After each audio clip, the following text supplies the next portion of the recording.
찬미 예수님. 너는 내 은총을 넉넉히 받았다는 주제로 은혜를 나누겠습니다. 고린도이서 12장 9절의 말씀입니다. 여러분이 받은 은혜는 도대체 뭘까요? 지난 여름에 10여 명의 어떤 회원들이 제가 사는 피아골에 찾아왔었습니다. 이분들은 매년 여름이 시작되면 피아골에 와서 함께 산에도 오르고 함께 기도도 합니다. 이 중에 남편과 함께 온 자매가 그랬습니다. 작년에 다녀간 것이 너무 좋아서 올해는 남편과 함께 오려고 1년 동안 졸랐더니 남편이 결국 따라오게 됐다며 너무너무 행복하다는 것이었습니다. 얼굴을 보니 정말 행복하게 보였습니다. 그때 옆에서 이 말을 듣고 있던 다른 자매가 그랬습니다. 아니, 뭐 그런 일 가지고 1년 동안 조르느냐. 아내가 가면 남편은 저절로 따라오는 거 아니야? 하면서 자기 남편에게 당신 안 그래? 그러니까 남편이 당연하지 하면서 맞장구를 쳤습니다. 이분들이 가신 뒤에 그 자매들을 곰곰이 생각해 보았습니다. 남편에게 1년 동안 졸랐던 그 부인은 그 부인대로 아주 행복하게 삽니다. 어쩌면 남편을 그런 식으로 움직이면서 자기가 하고 싶은 일을 합니다. 또 여자가 가면 남자는 덤으로 따라오게 마련이라는 그 자매도 남편에게 순종하면서 행복하게 삽니다. 어쩌면 판단이 빠른 아내가 남편을 그런 식으로 움직이면서 가정을 편안하게 합니다. 여기서 두 부인을 비교할 때 어느 부인이 더 행복하고 어느 부인이 덜 행복하다 말할 수 없으며 어느 부인이 더 옳고 어느 부인이 덜 옳다고도 말할 수 없습니다. 두 분 다 행복하고 두 분 다 옳게 사는 것입니다. 사람은 저마다 재주의 모양이 다릅니다. 누구는 좀 급한 것이 매력이고 누구는 좀 느린 것이 매력이 되기도 합니다. 그런데 급하고 느린 이 성격들을 서로 바꿔놓으면 그때는 매력이 안 됩니다.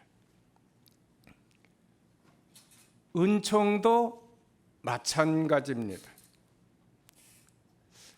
사람은 저마다 은총의 그릇이 다릅니다. 이를테면 누구는 밥그릇이고 누구는 국그릇입니다. 누구는 커피잔이고 누구는 술잔입니다.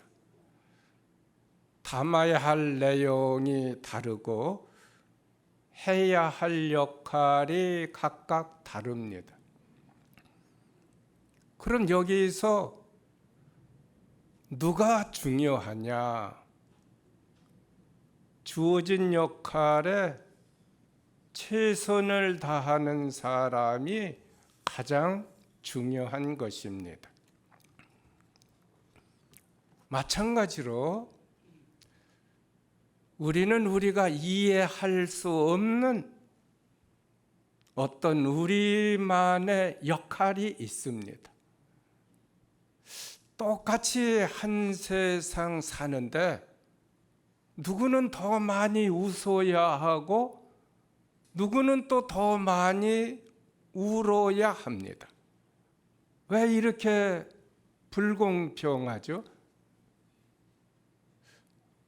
무슨 죄가 있다고 남보다 더 많이 울어야 하나요? 죄가 있어서 그런 것은 아닙니다. 다만 하느님께서 맡기신 배역이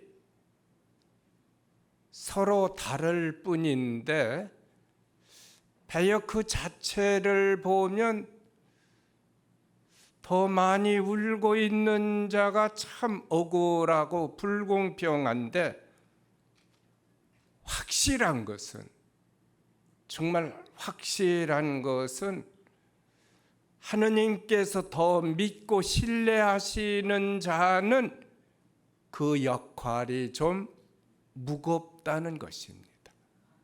그 역할이 좀 힘든 것입니다. 남보다.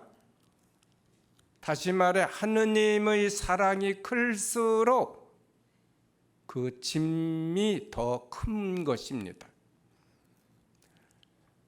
그럼 오늘 말씀의 배경에 대해 알아보겠습니다. 바오로가 개종을 하고 나서 이방인 지역을 선교할 때 많은 성공을 거두어 여러 교회가 태어나게 됩니다. 다른 12 사도들은 사실 엄두도 내지 못했던 일입니다. 그러나 성공에는 꼭 적대자들이 생깁니다. 그냥 안 둡니다. 특히 율법 문제로 바오로가 집중 공격을 당합니다. 그러나 바오로가 생각할 때 율법은 이제 더 이상 필요가 없습니다. 그것은 단지 예수님 오시기 전에 어떤 준비 과정으로 필요했던 것이지, 이제 새로운 신자가 되는 이들에게는 율법은 하등의 문제가 될 것이 없습니다. 왜냐하면 구원은 율법이 아니라 뭐로 오죠? 믿음으로 오는 것이기 때문입니다. 그러나 적대자들의 견해는 달랐습니다. 왜냐하면 그들은 율법이라는 전통 안에서 태어났고 성장하고 배우고 신앙을 키워왔기 때문에 이 율법을 외면한다는 것, 버린다는 것은 상상할 수도 없는 것이었습니다. 율법을 버린다면 그건 이단과 같은 것입니다. 그러니까 바오로는 사입이 가짜 취급을 당하는 것입니다. 그래서 적대자들은 바오로가 세운 교회마다 찾아다니며 바오로의 가르침을 다 무너뜨립니다. 그 사람은 정식 12 사도가 아니었다는 것을 그 증거로 대며 그가 가르친 것은 다 틀렸다는 것입니다. 그래서 교회마다 큰 혼란이 일어납니다. 그 당시 코린토 교회는 바오로가 1년 반 동안 머물면서 세운 아주 탄탄한 교회로 가장 활력이 넘치는 교회였습니다. 그런데 바오로가 없는 사이에 신자들이 그 적대자들이 농간에 넘어가 교회가 분열이 됩니다. 이런 소식을 바다 건너 에페소에서 바오로가 듣고는 큰 충격을 받았습니다. 자신의 그 선교 사역이 다 헛된 것이 되는 것입니다. 그래서 곧바로 코린토 교회에 편지를 써서 보냈지만 안 듣습니다. 스승의 말을. 때로는 눈물로 호소를 해도 그게 안 먹혀 들어갑니다. 그러자 바오로 사도가 얼마나 충격을 받았겠습니까? 자기 제자들이, 자기가 세례 준 자들이 자기를 배신한 것입니다. 그래서 할 수 없이 바오로가 말할 필요도 없는 자신의 사도직에 대해서 밝히지 않을 수가 없었습니다. 나도 정식으로 주님으로부터 직접 받은 부르심이다. 임명된 자다.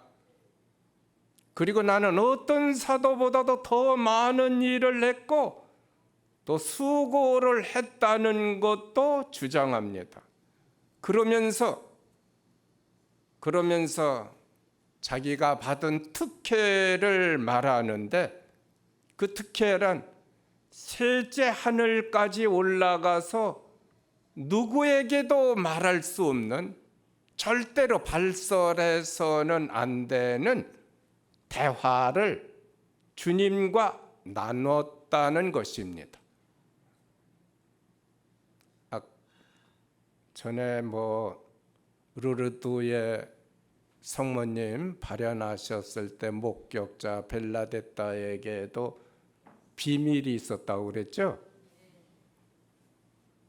높은 사람들이 아무리 회유를 하고 위협을 해도 절대로 그 비밀은 밝히지 않았습니다. 여기서 셋째 하늘이란 바오로가 무슨 공중 부양을 해서 구름 위에 올라갔다는 것이 아니라 어떤 사건을 통해 천상의 주님과 직접 대면한 것을 말합니다. 우리는 이것을 바오로가 탈원 상태를 체험한 것이다라고 추측을 합니다. 탈원이라는 말 들어보셨어요? 글자 그대로 혼이 이탈하여 주님께 온전히 몰입되는 것을 말하는데 몸은 여기 있습니다. 근데 마음과 영혼은 천상의 주님과 대화를 나누고 있기 때문에 지금 옆에서는 무슨 일이 일어나는지 모릅니다. 이런 탈원 현상은 근대에는 그 젠마 갈가니 성녀가 유명했어요. 아주 그런 체험을 많이 합니다. 또 먼 옛날에는 그 아우구스티노 성인, 또 예수의 데레사 성녀가 그랬습니다. 이걸 좀 설명하면 이렇습니다.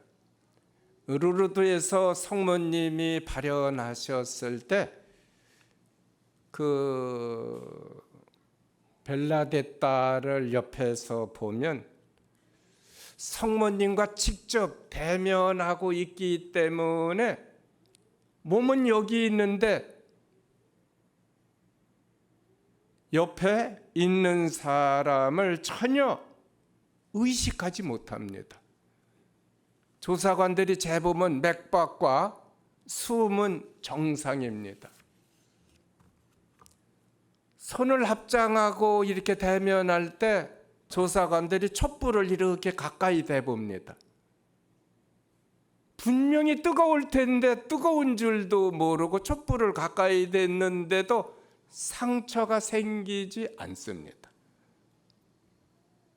그런데 그 발현이 끝나면 정상으로 돌아오는데 촛불을 갖다 대면 얼른 뜨겁다고 펄쩍 뜁니다. 그리고 탈원 중에 대화를 할 때 옆에서 보면 벨라데타의 입술이 움직이는 것은 보이는데 소리는 들리지 않습니다. 분명히 무슨 대화를 했는데, 그래서 그 발현이 끝난 뒤에 무슨 말을 했느냐고 하면은 목격자가 깜짝 놀랍니다. 아니, 그렇게 큰 소리로 성모님과 얘기를 했는데 바로 옆에서 못 들으셨느냐고.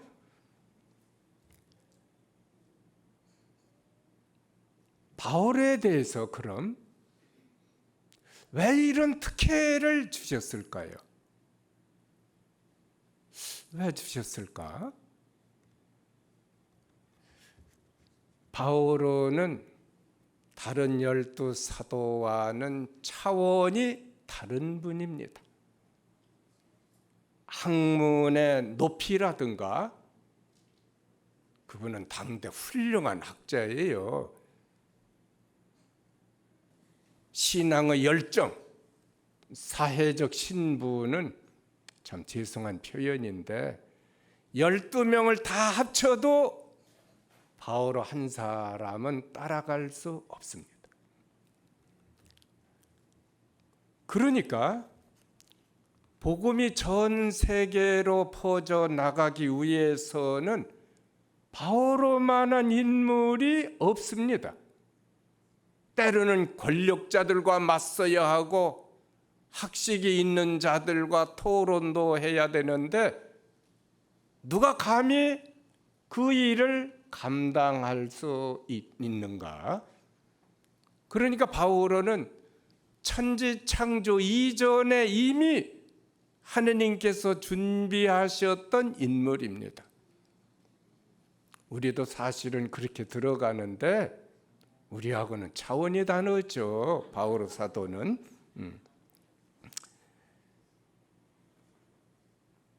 그런데 그렇게 준비되고 선택된 인물이기 때문에 상대적으로 많은 고통을 당합니다. 우선 12 사도로부터도 오해를 받았어요. 신앙에 대한 어떤 그 관념의 차이도 있지만 12 사도의 시기 질투가 없었다고 말할 수 없습니다. 얘기가 길어지지만 잘 생각해 보세요. 바오로는 자기 생전에 예수님을 한 번도 만난 일이 없습니다. 같은 시대뿐이에요. 그리고 좁은 장소에서 함께 살았는데 어떤 접촉이나 만남이 없었습니다.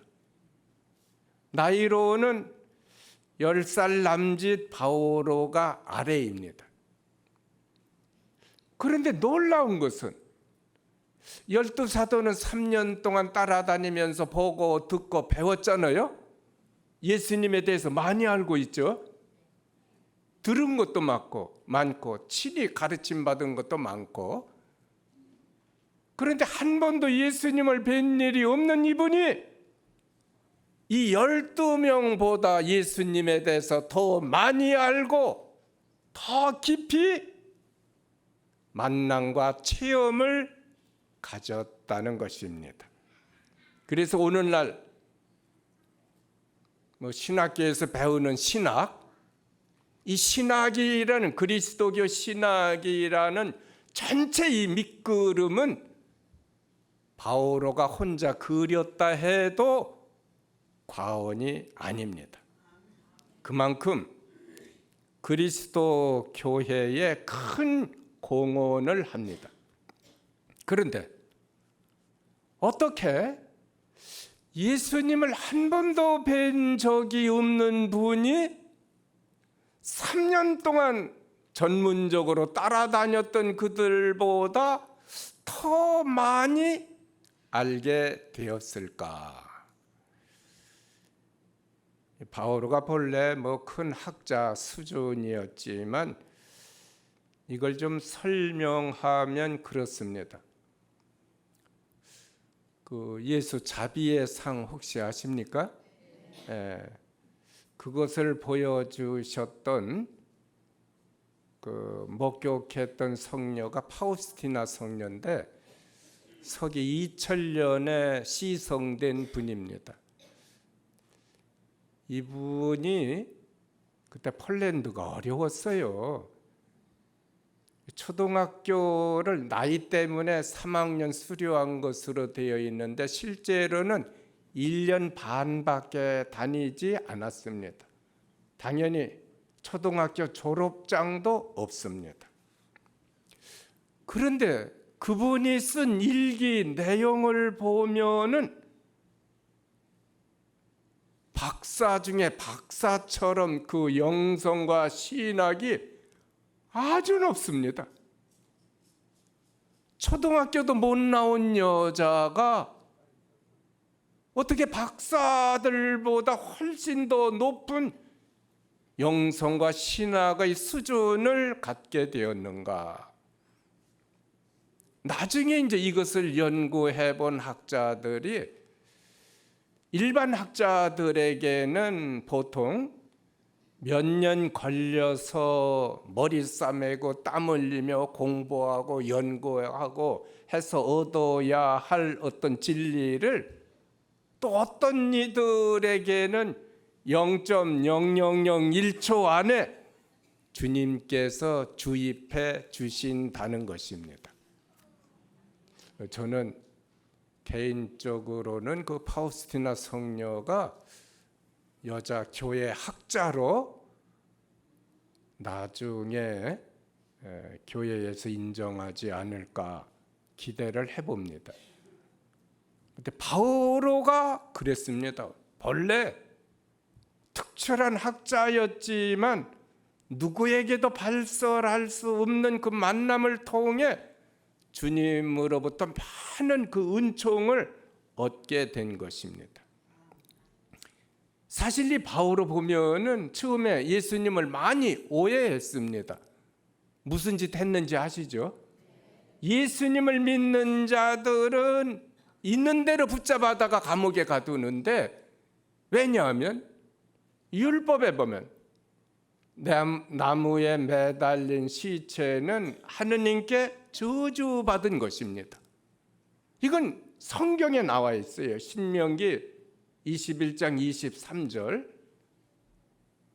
아니 저 친구는 분명히 저주받은 자인데 저런 인간을 메시아라고 믿고 있기 때문에 바오로에게는 역겨웠던 것이에요.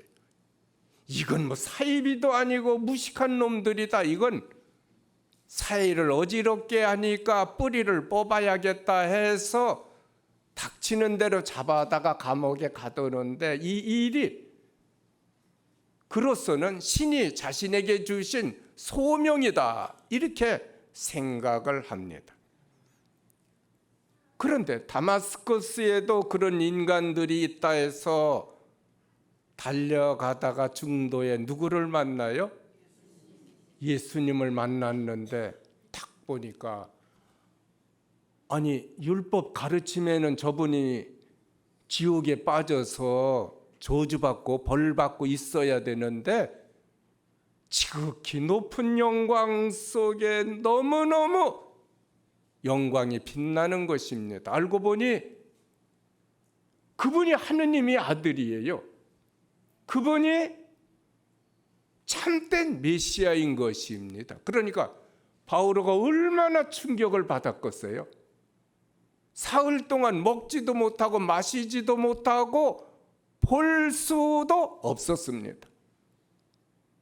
이때 자기가 깨닫게 돼요. 아, 내가 지금까지 속았구나. 그렇게 믿고 성경 공부 열심히 하고 열심히 했지만 자기가 속았어요. 무엇 때문에 바오로가 속았느냐? 십자가 때문에 속은 것입니다. 십자가를 보고 저 친구는 저주받은 자라고 했는데 아닌 것이에요. 알고 보니 십자가야말로 저분이 메시아라는 확실한 증거였습니다.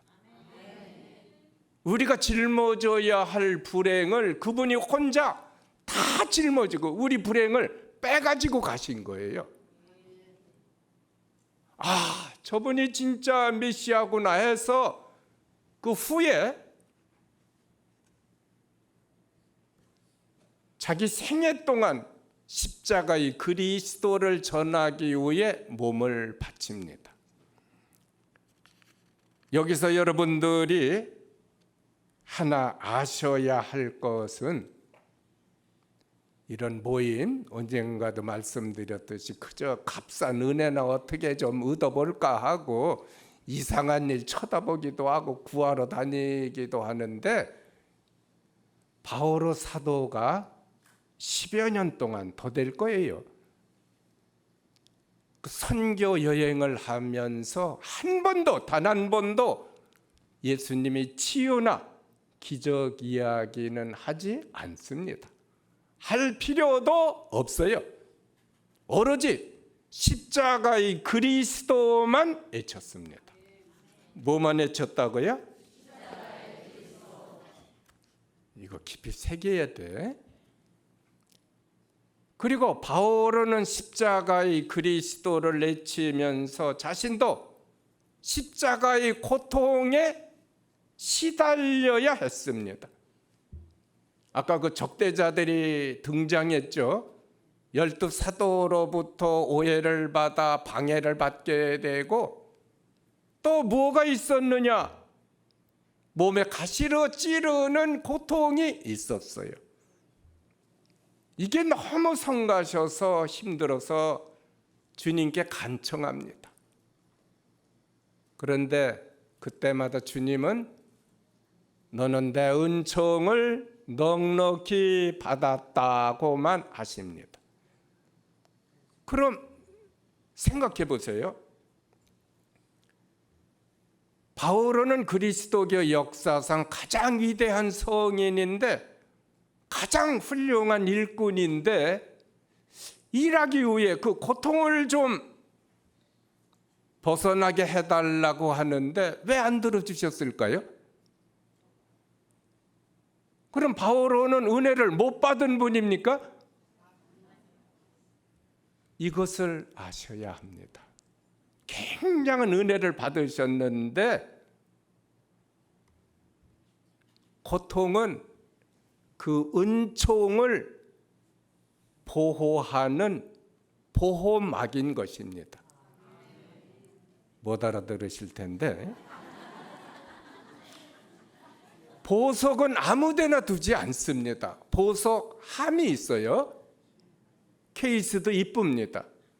그래도 불안해서 금고가 있는 사람은 금고 안에 숨겨두기도 합니다. 훔쳐갈 수도 있기 때문입니다.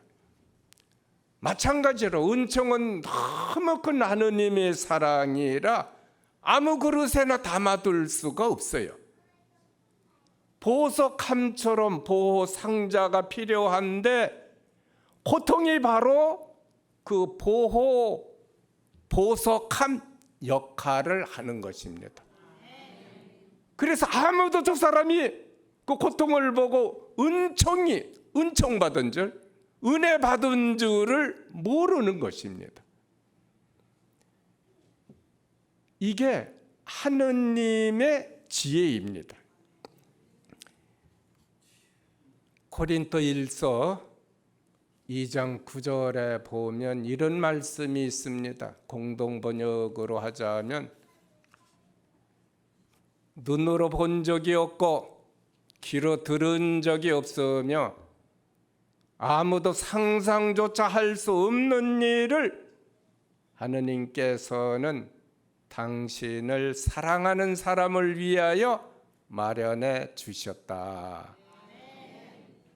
뭘 알고 아멘이요? 그래, 그게 뭐예요? 그게 그냥 아멘하면 복이 저절로 들어오는 줄 알고 시도 때도 없이 아멘인데, 아무도 눈치 못 채게 당신이 사랑하신, 그러니까는 인간의 어떤 고정관념이나 상식으로는 전혀 알아보거나 눈치 못 채게 누군가 이뻐서 은총을 많이 담아주셨는데 그 포장지가 뭐야? 십자가라는 것입니다. 이렇게 그러니까는 은총이 가득한 분은 벌 받은 사람처럼 보입니다.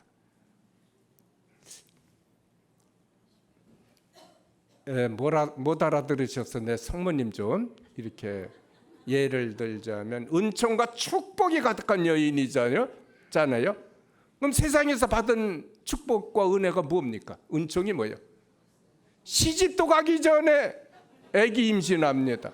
아기 날 데가 없어서 마구간에서 낳고, 핏덩이를 안고 또 이집트로 도망갔다가 돌아와서는 가난한 목수의 아내가 돼요.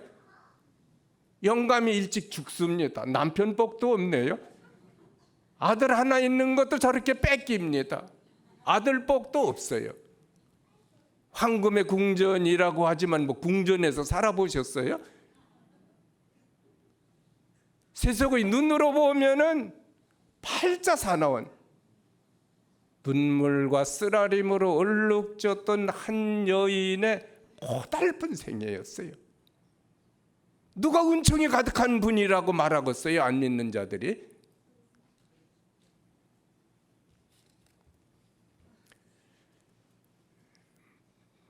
바오로가 받았던 고통의 첫째 의미는, 고통은 은총을 보호해주는 보호막 역할이었다라는 것이고, 두 번째는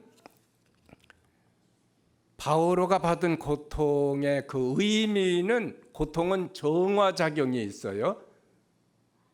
그래서 고통 때문에 자만에 빠지지 않게 돼. 이럴 땐 그 은총이라는 보물이 녹슬거나 훼손되지 않습니다. 잘난 체하지 않아요.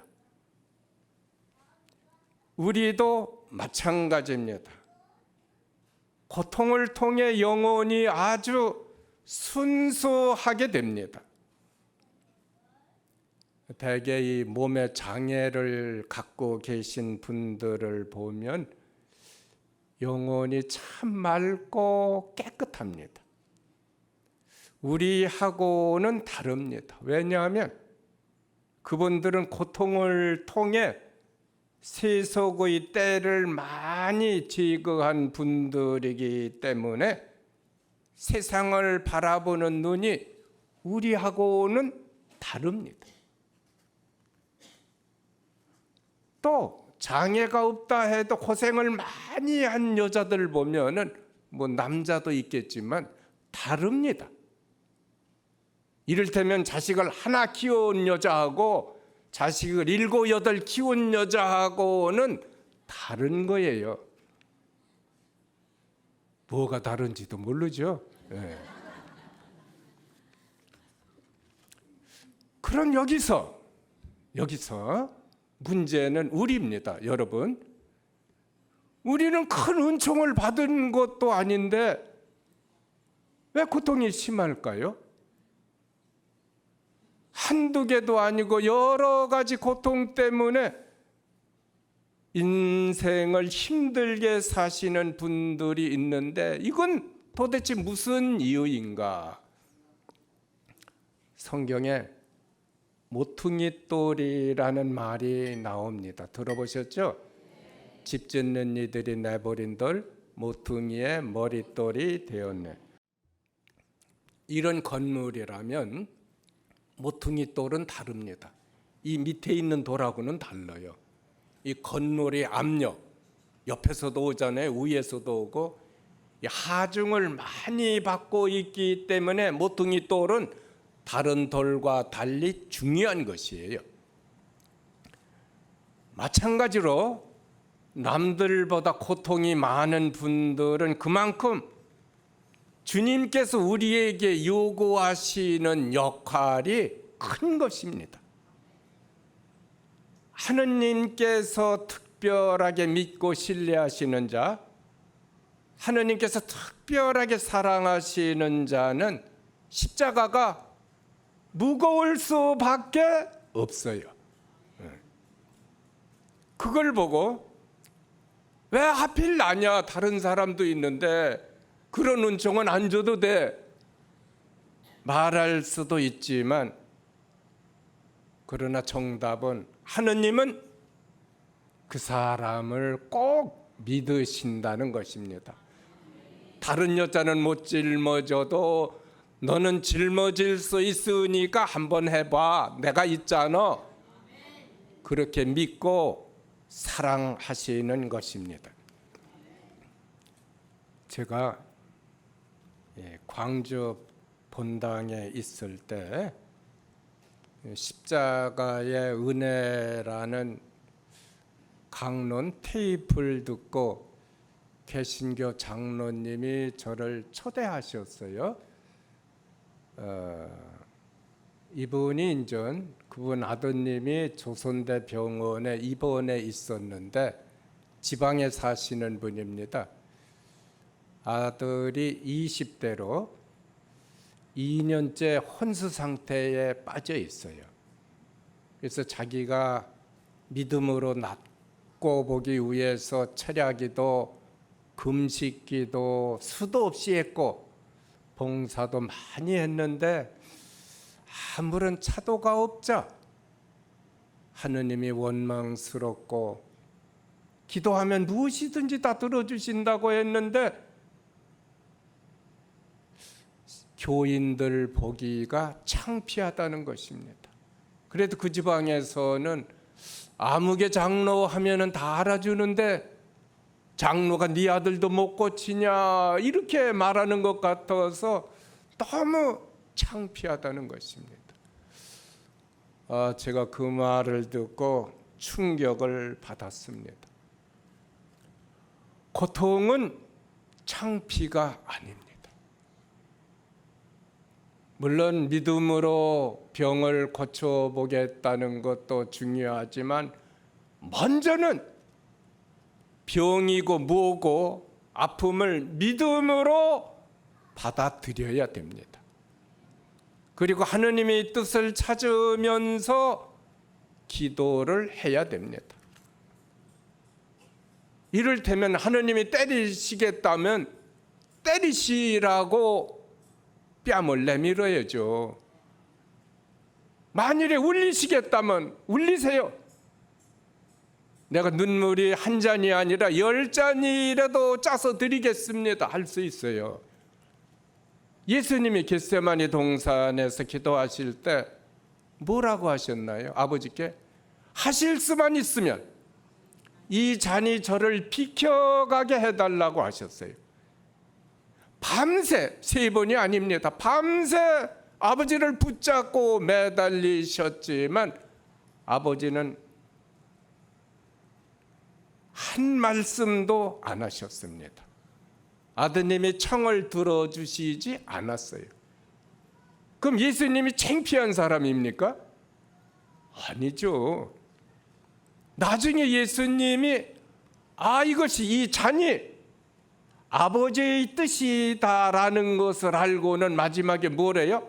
제 뜻대로 마시고 아버지 뜻대로 하시라고 기꺼이 내려가서 악당들에게 붙잡힙니다. 십자가가 아버지의 뜻이라는 것을 알면 힘과 용기가 주어집니다. 엊그제 한 부부가 찾아왔습니다. 너무 오랜만이라 처음엔 몰라봤는데 그분들이 본래 주유소를 운영했는데 그 물려받은 유산이 많아서 가지고 있는 부동산도 많았습니다. 현 시가로 치면 한 100억 원 정도 된대요. 그런데 남편이 후배에게 보증을 서준 것이 잘못되어 그 많은 재산이 다 날아가고 빚을 몽땅 지게 됩니다. 보험에도 차업이 들어왔답니다. 빚이 많아도 이 부동산만 팔면 해결이 되는데 이 부동산은 또 딸의 남편 매제에게 매제회사에 담보로 되어 있어서 팔을 수도 없었다는 것입니다. 그래서 굉장한 고통을 받습니다. 이 양반이 현대건설 간부로 있던 분이고 해외에 많이 파견되었던 분인데 나중에 그만뒀죠. 부인이 너무 혼자 고생하니까. 근데 이분이 서울에 올라가서 일일 노동자가 되는 거예요. 건설 현장에 일당 받고 뭐 어떻게 할 수가 없으니까.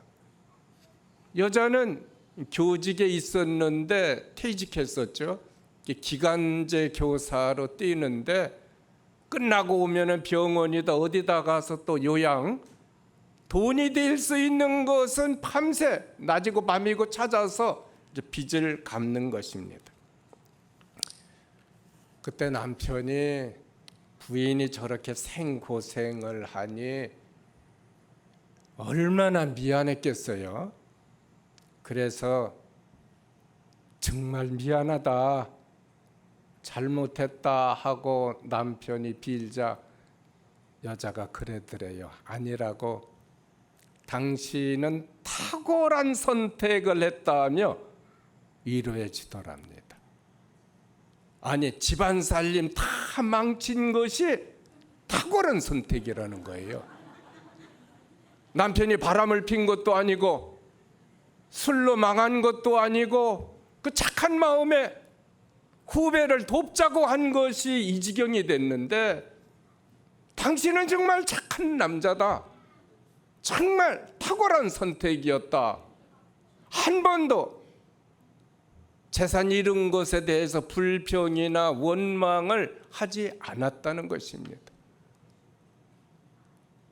그 어려운 중에 그 지방에서 이제 남편은 서울에 올라가서 일일 노무자로 이렇게 일을 뛸 때 이 부인이 빌었던 것은 그것이었대요. 오직 하나, 다 잃어도 좋으니 우리 남편만은 잃지 않게 해달라고.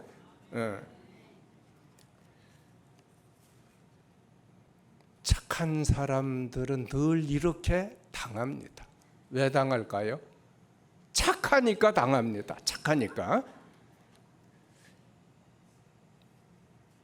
욥기를 보면 욥은 본래 흠이 없는 사람으로 올곧은 사람이죠. 하나님이 특별하게 신뢰했는데 하루아침에 다 망해서 가장 불행한 사람이 됩니다. 욥이 무엇 잘못했죠? 잘못한 것은 없습니다. 하나님이 사랑이 크니까 사탄이 시기 질투로 농간을 부렸어요. 당신이 옆에서 다 도와주시니까 욥이 그렇게 살고 있지, 욥을 한번 친다면 당장 그 입에서 하나님을 저주할 것이다 하자 하나님이 뭐라고 하셔요? 한번 쳐봐라. 아니, 당신이 그렇게 사랑하시는 자인데 왜 치라고 하셔요? 왜 불행하게 만들죠? 사탄이 아무리 치고, 그래서 욥이 아무리 불행하게 돼도 절대로 욥은 변하지 않는다는 것을 누가 하셔서? 하느님은 믿으셨기 때문입니다. 여러분도 마찬가지입니다. 여러분에게 애매한 고통이 있는 것은 사탄이 농간을 부리기 때문입니다. 그러나 아무리 농간을 부려도 하느님은 누구를 믿으세요? 여러분을 정말 믿으십니다. 여러분은 하느님을 안 믿어도 하느님은 정말 여러분을 믿으십니다. 믿으니까 실망하지 말고 하느님께 믿음을 보여줘야 하는데, 하느님을 사랑할 수 있는 절호의 기회는 그때 오는 것입니다.